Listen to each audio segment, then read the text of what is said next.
Selamat sore warga DBM. Hari ini aku menemukan satu hal yang menarik di TikTok, dimasuk ke FYP aku gitu ya.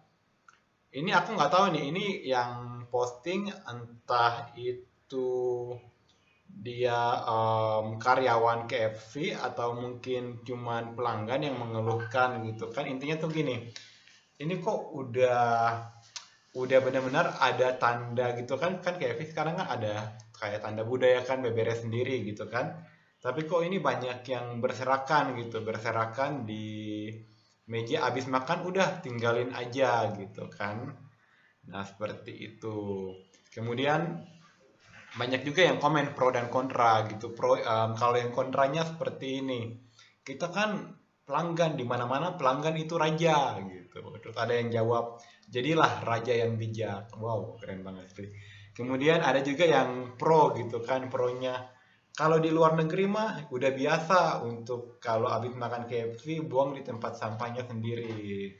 Nah, jadi ini pro dan kontra gitu kan mengenai budaya beberes sendiri. Nah, ini menurut saya ini hal yang sangat menarik gitu yang menurut saya bisa dihubungkan dengan DEBM karena menyangkut budaya juga. Sebenarnya masalah pola makan itu kan masalah budaya gitu, seperti halnya dengan apa, makan nasi gitu kan, seakan-akan kalau nggak makan nasi itu berdosa besar banget gitu ya.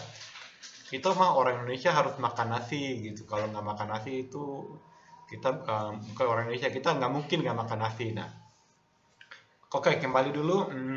Sebelum kita ke topik diet, kembali dulu ke masalah budaya gitu.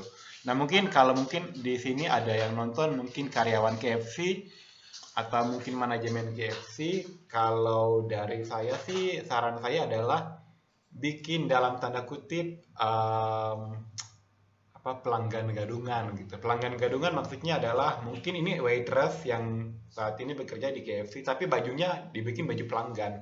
Jadi setelah ada pelanggan keluar yang mungkin gak beberes, dia duduk, kemudian dia angkat si kotorannya, kemudian buang ke tempat sampah, terus pergi keluar. Begitu berulang-ulang gitu. Jadi ntar kalau ada pelanggan lagi yang lain udah selesai makan dan dia nggak beberes, si karyawan yang pakai baju pelanggan itu duduk, kemudian dia angkat lagi kotorannya dan dia buang ke tempat sampah. Nah, jadi orang-orang itu akan akan melihat bahwa ternyata hal ini ya yang diinginkan, karena orang itu seringkali nggak baca budayakan beberes gitu kan, atau mungkin orang udah baca budayakan beberes, dia pengen ikut untuk budayakan beberes itu, tetapi dia merasa aneh, ngapain lu beberes, kita udah bayar kok, kita raja di sini, pelanggan adalah raja, lu bego amat sih beberes, ngesok sok sok sok baik gitu. Nah kayak gitu, kadang-kadang seperti itu gitu kan.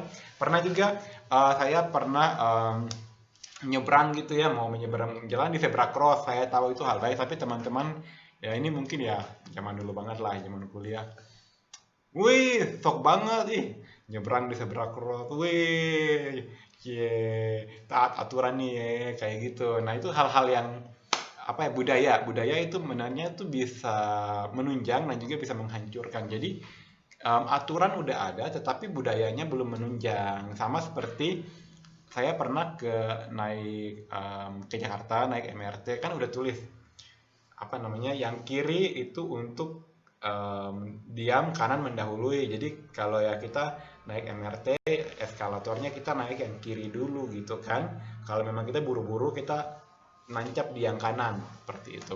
Tapi pada kenyataannya enggak, orang nunggunya tuh di kiri kanan gitu. Jadi orang yang mau buru-buru nggak bisa lewat kanan gara-gara dihalangi oleh orang yang nunggu di kanan itu. Ini memang benar-benar hal yang perlu dibudayakan. Ya, saran saya sekali lagi mungkin untuk Anda pengelola pengelola MRT ya, coba carilah mungkin 50 orang karyawan kali, apa 100 orang karyawan yang benar-benar mereka itu tugasnya cuman ngantri di kiri eskalator. Itu tugasnya itu doang gitu. Akhirnya akan terbentuk budaya bahwa yang benar itu adalah ngantri di kiri eskalator, karena orang itu seringkali nggak baca, ataupun mereka baca tetapi takut merasa aneh menjadi orang yang taat aturan. Cie taat nih, wah malu banget sih kadang-kadang kayak gitu.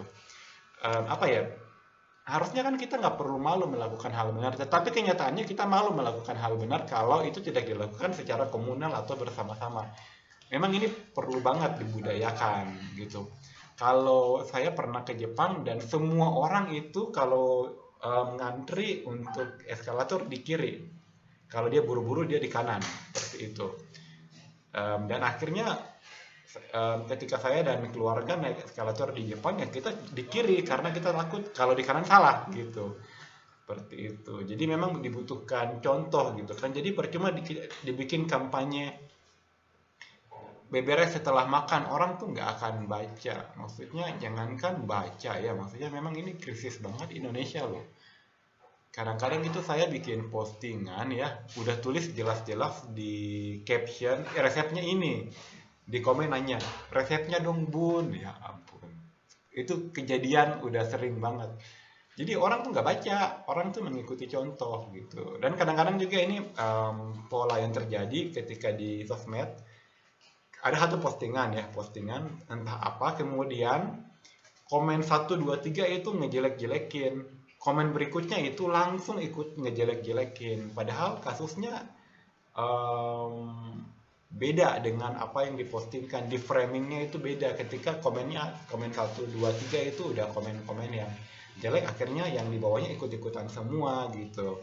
Kemudian orangnya kita blok gitu kan, orang yang ikut-ikutan kita blok, dan kemudian dia bilang, Pak maaf tolong dong masukin aku lagi ke forum, aku tuh tadi nggak ngerti, aku cuma ikut-ikutan. Itu sering banget gitu. Jadi memang untuk misalnya Anda punya perusahaan atau Anda punya sesuatu yang Anda pengen budayakan, bikin aturan dan melaksanakan aturan dan membudayakan aturan adalah tiga hal yang sangat berbeda, dan prioritas bagi saya adalah budaya itu harus terbentuk. Misalnya saya punya perusahaan dan saya pengen karyawannya melakukan suatu hal, itu harus menjadi budaya dulu baru bisa dilaksanakan. Kalau enggak nggak akan bisa. Hanya ketika ada atasan baru dilaksanakan. Kalau enggak nggak bisa. Sama seperti di Indonesia, kalau ada lampu merah, kalau nggak ada polisinya itu sering terabas. Padahal lampu merah itu gunanya untuk kepentingan si pengendara. Nah, oke, kembali ke DBM, kita sangat strict masalah bully dan masalah aturan di DBM. Ada sedikit aja pelanggaran kita udah nggak pakai nanya kenapa sih bun kayak gini, aturannya kayak gini loh di DBM, nggak boleh bully loh, kita nggak pakai kayak gitu. Yang bully langsung kita blok tanpa alasan, sorry, tanpa pertanyaan, langsung kita blok. Karena kalau nggak pasti akan berkembang gitu. Ini budaya memang seperti itu, akarnya seperti itu. Seperti apa ya, seperti dosa sih ya, dosa itu memang seperti itu ya, kecil tiba-tiba nyebar, tahu-tahu gede aja. Nah itu hal yang kita sangat-sangat berantas, seperti itu bunda-bunda. Dan hal-hal kecil ini juga yang benarnya untuk masalah diet itu dapat diaplikasikan ya. Anda jangan berpikir sekali, enggak apa-apa lah sekali makan martabak gitu, nggak apa-apa, sekali doang kok, sekali doang, nanti olahraga gitu ya. Itu akan menjadi budaya. Akhirnya Anda akan merasa nggak apa-apa lah makan martabak, nanti olahraga. Sekali benar makan martabak olahraga, dua kali benar makan martabak olahraga, tiga kali makan martabak lupa olahraga, empat kali makan martabaknya dua kali lipat olahraganya lupa, lima kali, enam kali, tujuh kali, akhirnya Anda makannya salah terus dan nggak pernah olahraga. Jadi fokus di EBM adalah kita membentuk budaya suportif dalam forum di mana kita saling support dan gak usah malu untuk makan tanpa nasi. Itu yang tujuan kami di forum BEBM. Gak gampang ngajak orang diet, bukan cuma bikin aturan, bikin jadi budaya, bikin jadi support tim. Susah. 24 jam. Lapar gitu. 24 jam ngurus forum. Tapi ya itu, kita punya keinginan yang luhur, kita pengen membernya jadi kurus. Dan jualan dulu ya guys, jualan. Keripik kulit tapi enak banget. Dan banyak yang bilang, ini kan lemak pak, kok bisa sih mau kurus makan kulit tapi, kan lemak. Itu dia, memang ini lemak, tapi abis makan ini kenyang banget dibanding dengan makan misalnya klepon atau mungkin makan coklat walaupun sedikit, atau mungkin makan kayak ubi. Menurut saya kenyang. Kita juga punya pangsit keju, ini juga kita bikin sendiri dari keju. Memang dia kayak pangsit tapi bahannya tanpa tepung.